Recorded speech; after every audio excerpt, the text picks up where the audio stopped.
Okay, welcome all to learning to play Paragon.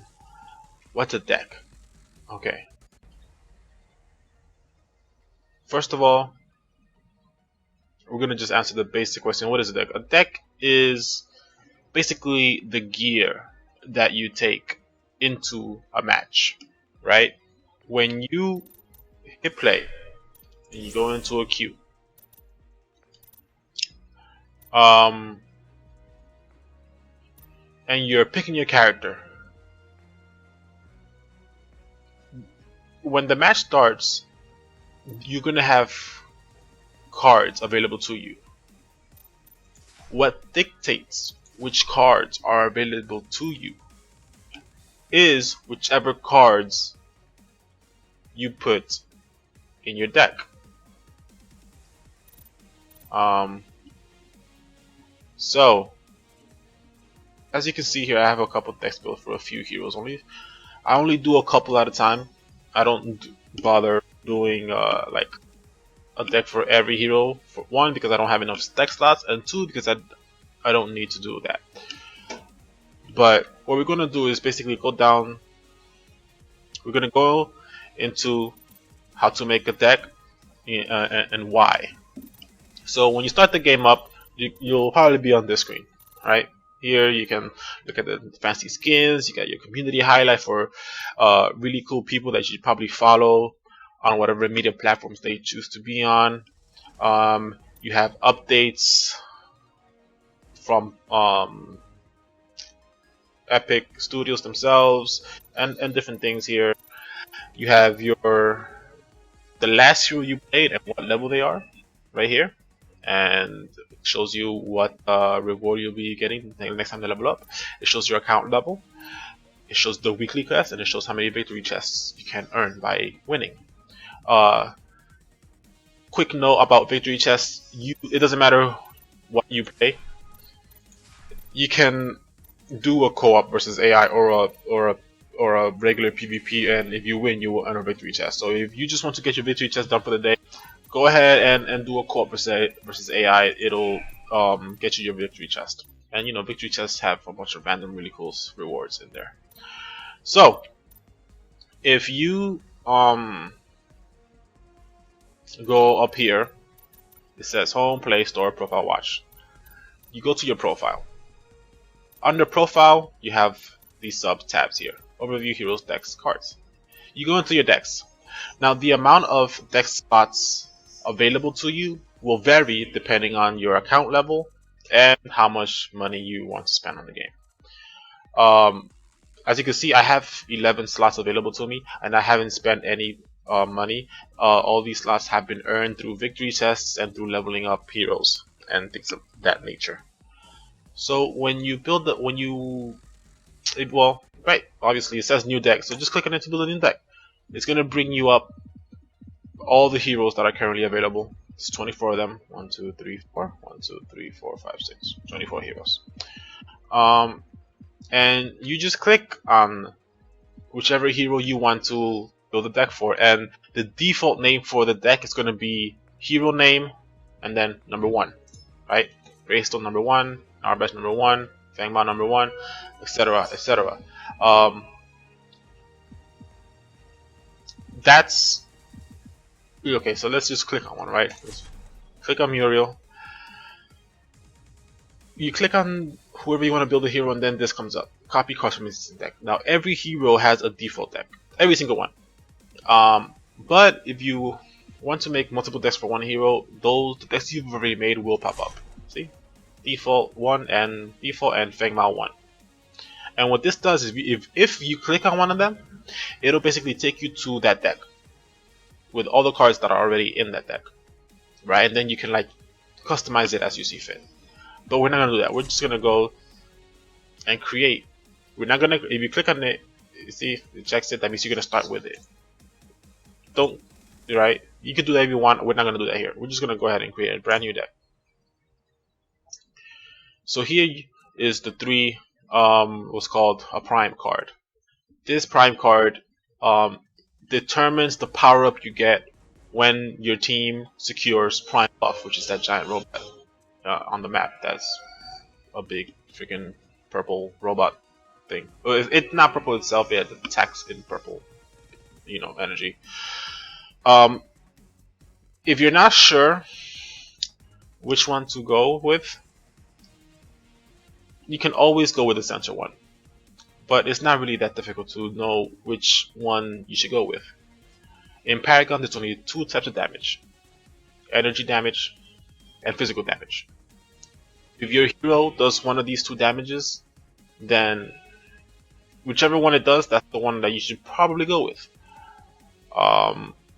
Of course, unless damage doesn't matter on that hero or that specific build that you're making.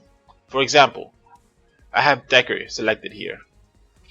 Now Decker is usually played as a support, which means that she's just there to make sure that her team doesn't get destroyed by the enemy team. So her damage isn't really all that important. What's important for her is staying alive and using her abilities to help out her team. So because of this, she should probably go with a Centurion, right? A bunch of health, 1,000 health, right? But if, let's say, for some reason I wanted to build an offensive Decker, I would go with the Archmagus Prime card, not the Warlord Prime card, because the Warlord Prime card gives 65 physical damage. Decker, being an energy-based hero that does energy damage, will never ever do physical damage. None of her attacks do physical damage. So if we get this card on her,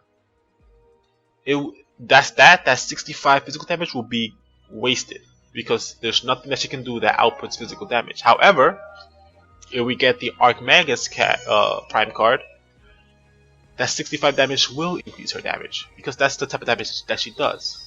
But like I said before, she is more of a support, so we're gonna go ahead and build and just equip the Centurion. And that the Prime card isn't optional. You have to choose one of the Prime cards. If you're not sure which one to pick, go with the Centurion. If you have a offensive hero that does physical damage, go with the Warlord. If you have a offensive hero that does energy damage, go with the Archmagus. That's the basic rundown. Offensive heroes energy, Archmagus. Offensive heroes physical, Warlord. Every other hero, Centurion. Okay? So then here we have a whole, cards are broken up into two categories: equipment and upgrade. I can't scroll over to upgrade right now. Actually, let me just. Okay. Equipment and upgrade. I mean, the way they have it right now set up is you can only see the upgrade cards that are currently valid, I guess, for whichever equipment cards you have in your deck. So let's explain that right quick. Each equipment card, not each, but the vast majority of equipment cards have these slots, right? Yeah, it's better to show it here. You see, for example, the Elder Mage Amulet, it has the base stats that it gives, right? 6.5 energy damage and 100 health. But then it has a fully upgraded bonus of 200 health. It has 3 dots, right? Every time you put a upgrade card into the Elder Mage, up to 3, it can only hold 3. Once you have 3, you get those 200 health points.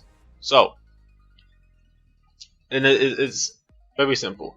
You can add the card here directly, or you could click on the card itself to link upgrades. And linking upgrade it's okay to do that. Don't let anybody tell you that, oh, you should never link upgrades. Go ahead and link your upgrades. There's only very specific situations where you want to have floating upgrade cards.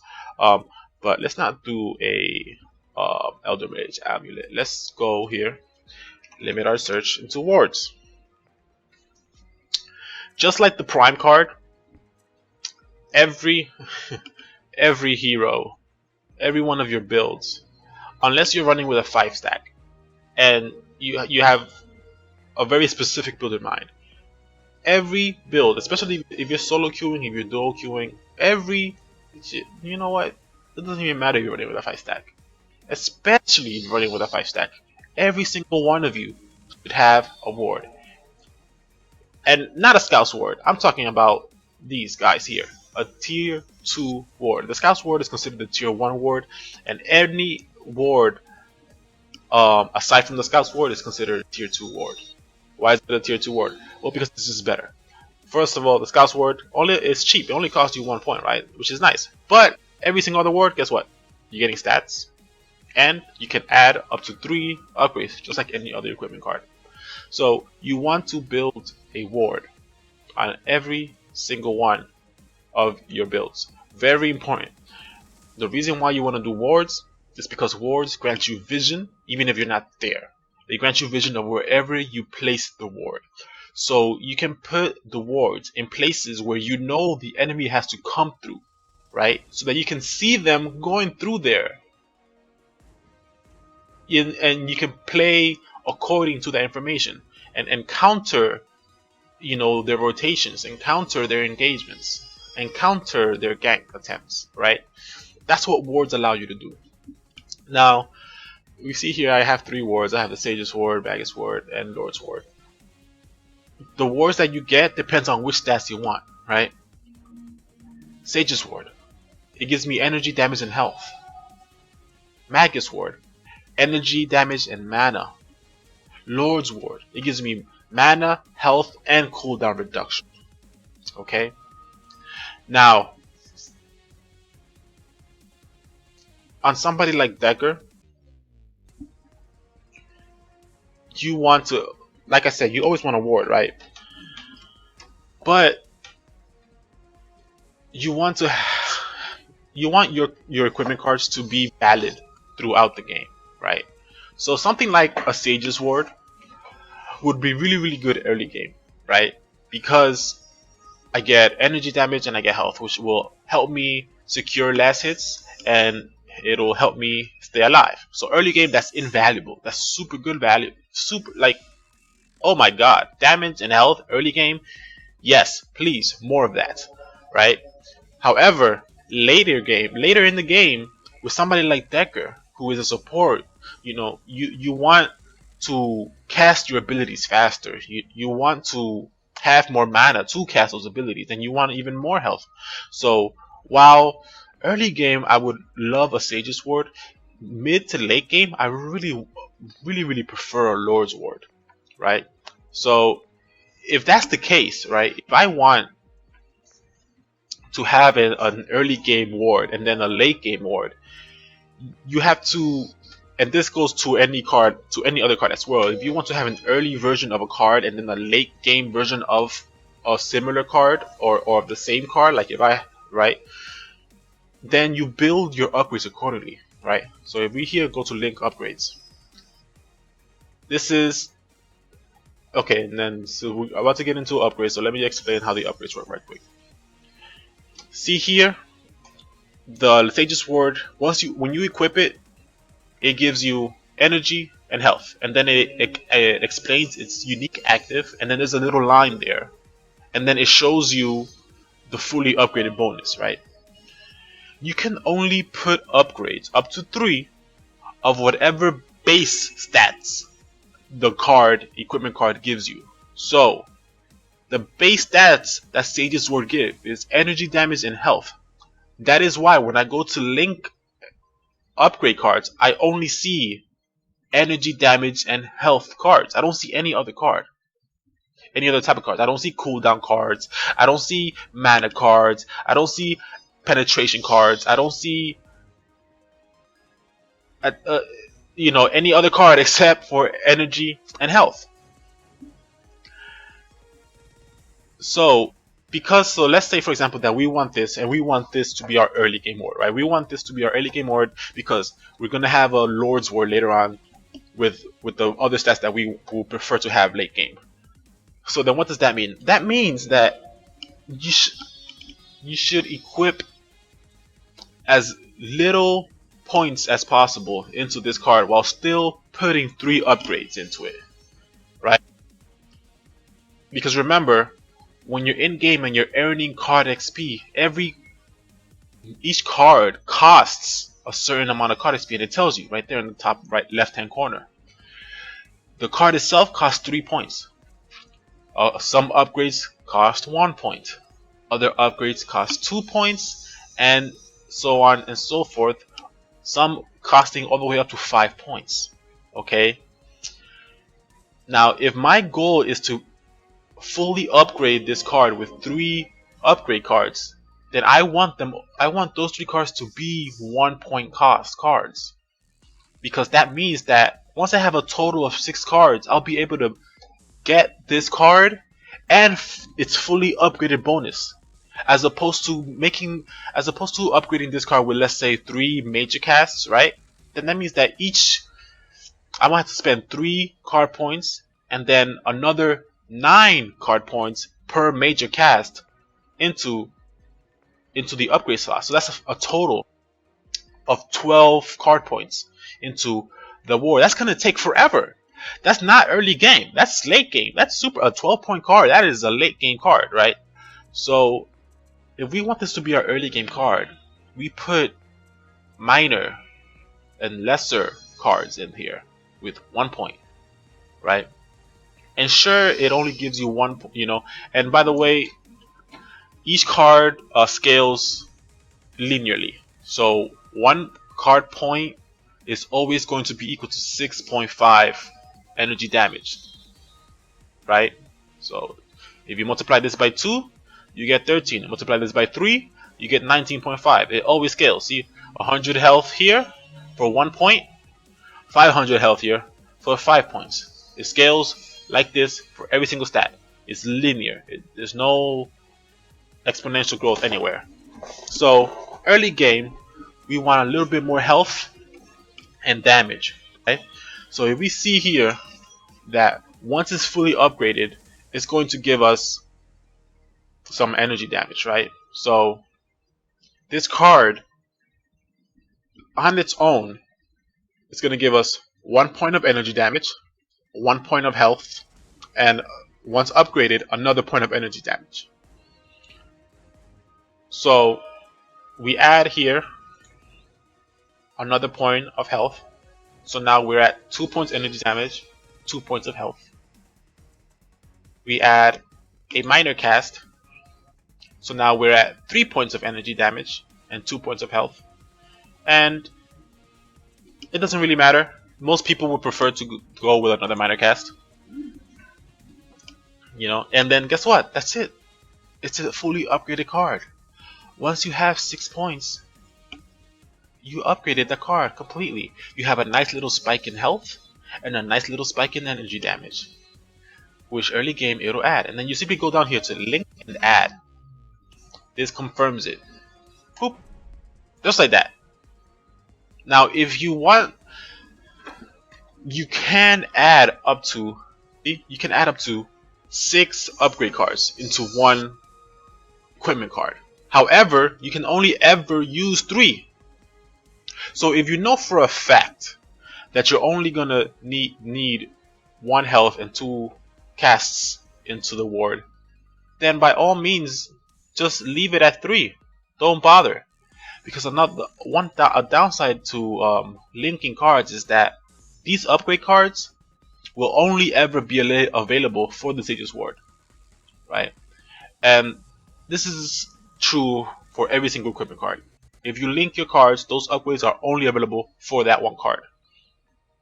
Now you might say, well, then why link cards? Just put them regular, just put them as floating upgrades. The reason you don't want to do that, the reason you don't have to do that is because, well, certain upgrade cards are only valid on 1 equipment card. Like if I go with Decker, and let's say I want to equip an Elysium Diamond, and This is the only equipment card that has mana regain, right? And remember, like this, the base stats here are energy damage, mana regain, and health, right? So that means I'll be able to upgrade them with those 3 stats. And let's say this is the only Elysium Diamond I have in the deck, and I want to increase my mana regain. There's no point in making the mana regain a floating upgrade because it's only ever going to go into the Elysian Diamond. So go ahead and link your cards. It'll make it easier. It'll reduce the amount of time that you spend at your base upgrading your equipment cards, right? So then we're gonna go back into the wards. So we made our early game ward here. So let's say we want a Lord's Ward to be our late game ward. What's the difference between an early game ward and a late game ward? It's just how many card points you spend into it. You see here, the card is 3 points, and then each upgrade is 1 point for a total of, this is going to be a 6-point card. If I go into my Lord's Ward here, a late game ward is something like 9 points, maybe even 12 points. I mean, 12 points is a little bit much for a ward, but that's what defines it. Is the more card points you put into an equipment card, the later game type of card it will be. And that's pretty much it. That's a deck. That's rinse and repeat per card, right? With Decker, let's see, and then you have all these filters here, right? And you see that some of these have a little green arrow on the top left hand. Some of them have a little red arrow on the top left hand. That's just telling you, the game is telling you, we recommend energy damage for her. We recommend health for her. We recommend cooldown reduction for her. We recommend mana regain for her. We recommend mana for her, right? The game is telling you what to look at, you know, where to spend your points. So by all means use that. You know, if I wanted to make sure that she is healthy, healthy enough, I would probably do something like a Pendulum of Lords. Because here, if we look, we're getting mana, health, and cooldown. What are her recommended stats? Mana, health, and cooldown. With just this one card, we're increasing all the stats that matter to her. And that's something you want to do with every single one of your heroes. You want to look at which stats are recommended to them, and then look at which cards you have can fulfill those needs and fulfill other needs. Kill multiple birds with one stone. Don't just, you can if you want to, you can just focus on, like, find one card that just has one thing, like Stasis Gem for example. It only has its energy. So the only thing you'll ever be able to put here is energy damage. And then if you want, you can max the energy damage out with that. Right? Super late game card here, right? 3 major cast, that's 9 points total, plus 7 points for itself. That's a 16-point card. Okay, that's I've never seen anybody do that. But it's just proof of concept. You could do that if you wanted to. And if you could make it work, God bless you. But most people are going to want to have a little bit, like I said, they'll probably want to kill more birds with one stone than just that. You know, popular cards that I see on Decker specifically are Celestine Diamond and Elysium Diamond. You get a lot of damage, you get a lot of mana, you get a lot of health. It works. You have to like look at things like that. For example, as well, Whirling Wand and a couple of other universal cards. You know, people underestimate universal cards. They always want to use like all the element specific, or the faction specific cards. But look at Whirling Wand. Look at the value you're getting from Whirling Wand, right? You have an innate 6.5 and 5.5 energy, damage, and attack speed. You know, just for equipping the card. And then once you fully upgrade it, you get another 6.5 and 5.5, right? So in and of itself, this card costs 3 points, but it's giving you 4 points worth of upgrades, right? And if you upgrade this, if you make this an early game card with, let's say, triple minor casts, you have now 5 points of energy damage and 2 points of attack speed on a 6-point card. 7 points worth of stats on a 6-point card. That is very efficient. And cards like these, cards that have the 2 stats, they're you'll go plus every time, right? Card Celestine Diamond as well. It gives you 1 point energy damage. I think that's 1 point of health regain. Is it? Yeah, it's 1 point of health regain.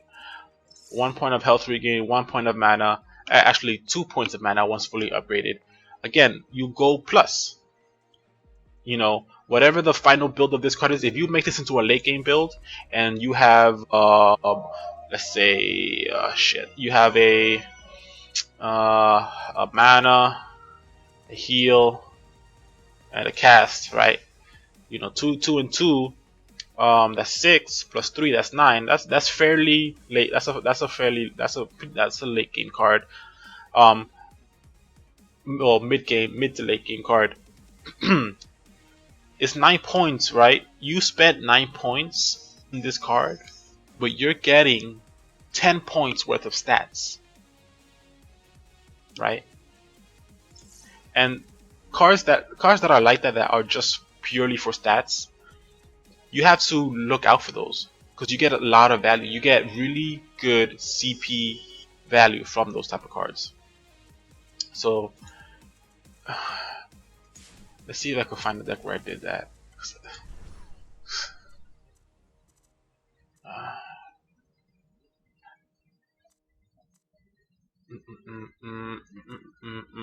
Yeah, you see here, Whirling Wand.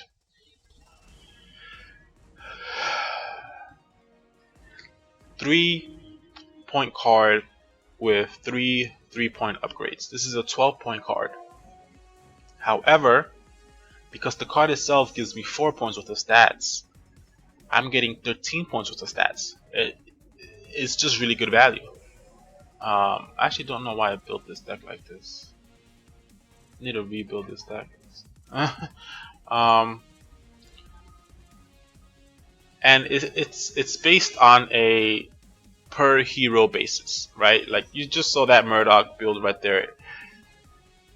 A common theme with a lot of Murdochs is energy, damage, and attack speed. That's pretty much any Ranger build, right? Murdoch, Twin Blast, Fae, Grim. These are all Rangers. You can literally just build attack speed and damage and you will have an effective build for a Ranger. Somebody like Howitzer, a little bit different. He's a caster, right? So a caster, you want, I mean, it tells you right here, you know, a little bit of energy penetration, energy damage, of course, mana regain, cooldown reductions. Because he's a caster, he wants to reduce the amount of time that he has to wait to cast his abilities over and over again. That's all he wants to do. And that's what you should do with casters. Who are the casters? That rely on their abilities to do a lot of damage? Gadget, Gideon, Howitzer, Iggy Scorch, you know, Faye. You could build her as an offensive caster as well. She can also be built as a support caster. So what's a support caster? Well, we already saw a support caster with my example with Decker, and we saw what they wanted. You know, they want health, they want some cooldown reduction, they want some mana, you know, they want staying power. You know, somebody like Grux, he's a jungler, though he can be. I mean, he's best served as a jungler in my opinion.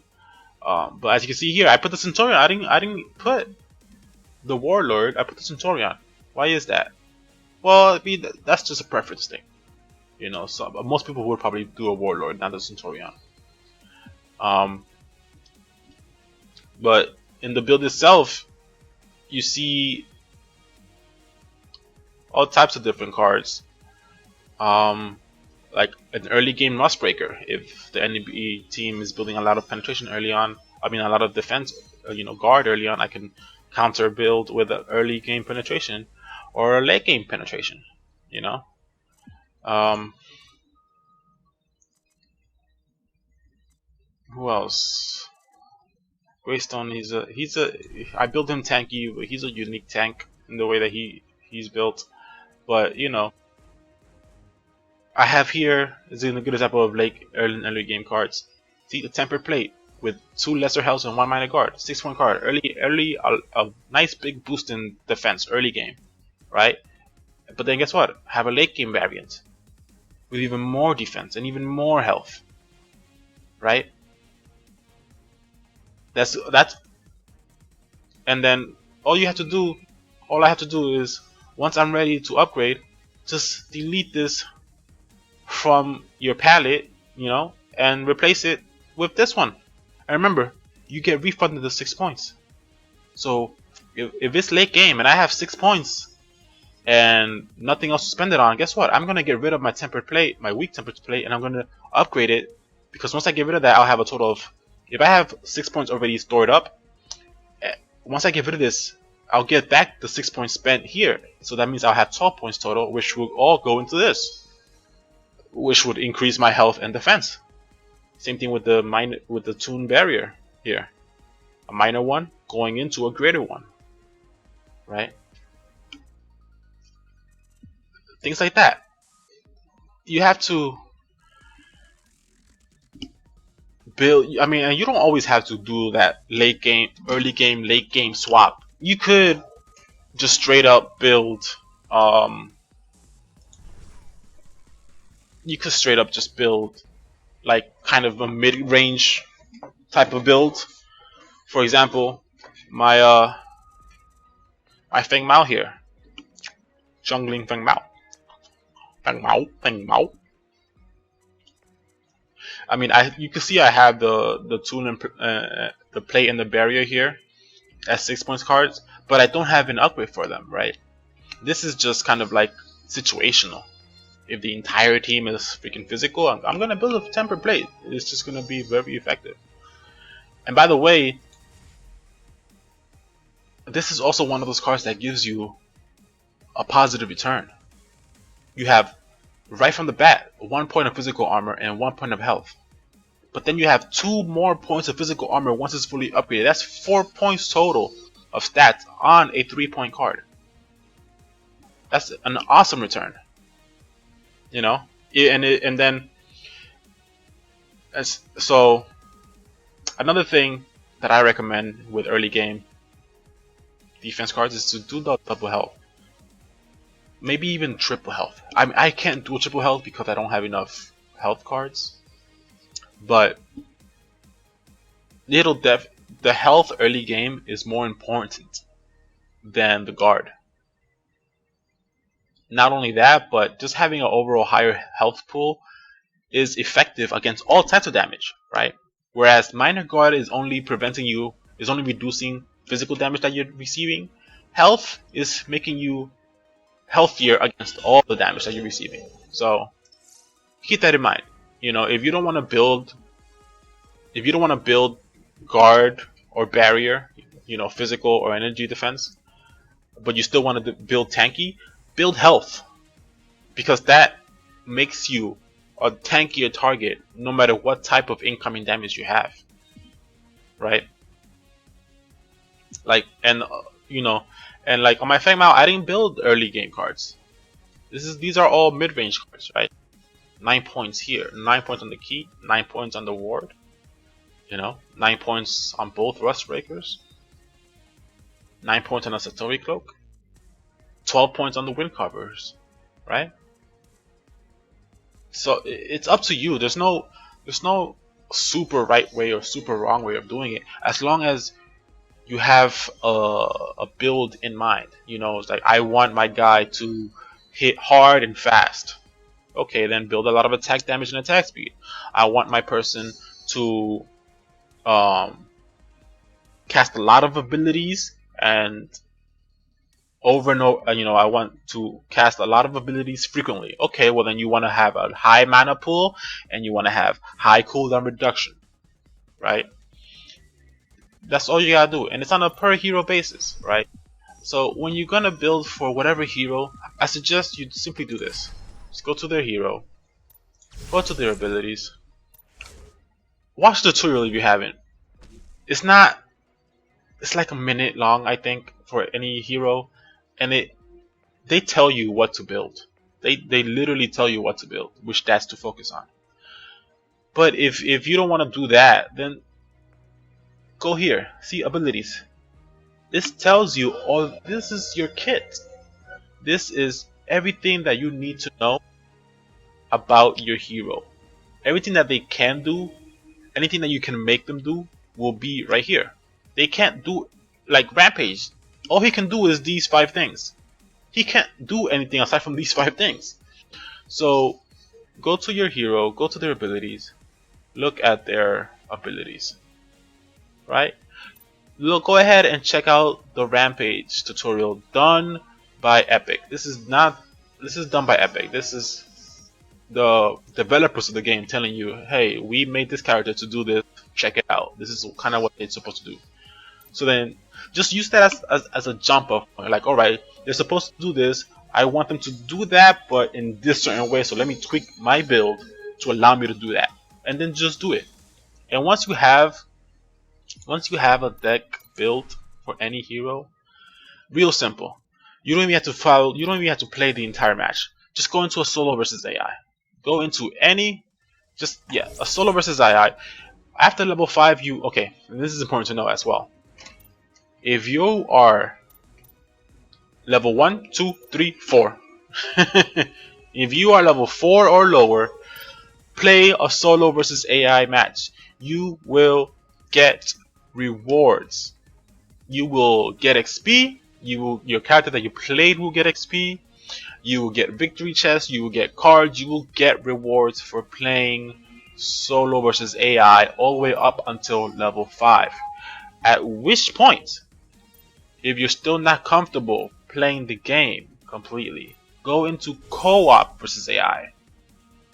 There's no level cap on co-op versus AI. You can always get XP and rewards from playing co-op versus AI. Not only that, but it's AI, right? They're not gonna do anything tricky. They're not gonna outsmart you. It's gonna be very easy to destroy the AI, right? Especially if you built a brand new deck and you're not sure if it works. Go into co-op versus AI. If you're past level 5 but you still want to get rewards when you play, right? Go into co-op versus AI to test your builds, to test your decks. If you have a new deck with a new hero that you maybe never tried before, co-op versus AI is the place to experiment with new builds, right? And then once you've done that, once you're comfortable with your builds and the order of which you buy your cards throughout the early, mid, and late game, then you go into a regular player versus player match, because that's gonna even allow you to, because now that you know, like, alright, I have 6 card points, I'm gonna go here and I'm gonna buy this card and this card. Boom, go back into laning, get another 6 or 9 card points, then go back to your base, buy this card and that upgrade. Boom. Like, you don't want to waste time at base. The only time you want to go to base is when you should know exactly where your card points are going before you even have them. There should be no like, oh, what should I buy now? What should I do this or that? Should I do that? No, it should be, I'm going to base. I'm going to go get this. Bam, bam, bam. Got it. Moving on. Moving away from base now. Okay. The only time that it's okay to waste time thinking about what to buy is if your opponents have a very specific build and you're trying to counter build specifically for that match, right? If you have a deck with that is a counter build deck, that is dependent on what the enemy is building, then that's when you can take a little bit of time to look at the scorecard, look at what your enemies are building, and counter build accordingly. But if you don't have accountability, if you just have like a ranger, or somebody that has people or characters that have like very specific builds that don't really change depending on what the enemy is building, then you should know exactly where your card points are going as soon as you get them, even before you get them. My first 6 card points go into my war. My second 6 card points go into my attacks, into my whirling wand. After that, I get temper plate, or whatever it may be. You should know exactly where you're going with your CP before you get them. That way, you waste less time in your home base, and you're spending more time out on the map, getting more XP and farm. That's pretty much it. The decks are just there to allow you to play. This is your equipment, alright? There's a whole bunch of equipment here, but you can't take all of this with you in every match. You can only take whatever is here. Whatever you put in your deck, 40 cards total.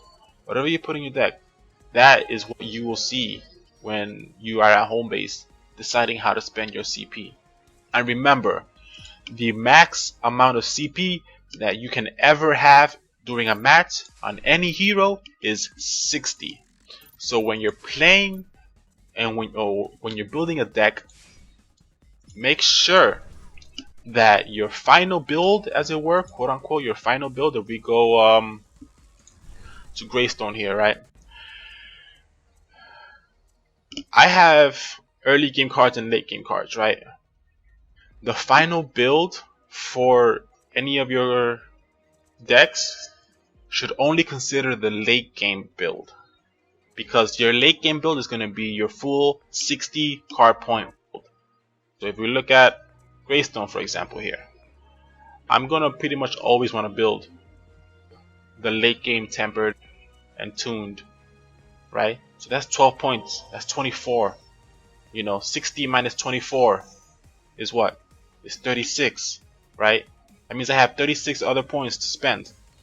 And remember, you only have 6 slots. So that's 36 points spread amongst amongst 4 other slots. So that's an average of 9 points per slot. So what do you see here? I always want to build my Injured Rage. Guess what? That's 9 points. I always want to build my Pain Eater. Guess what? That's 9 points. I always want to build my Satori Cloak. Guess what? That's 9 points. I always want to build, no, not always, but a lot of the times I want to build Divine Shield. I always want to build my Ward. Guess what? That's 9 points. You see,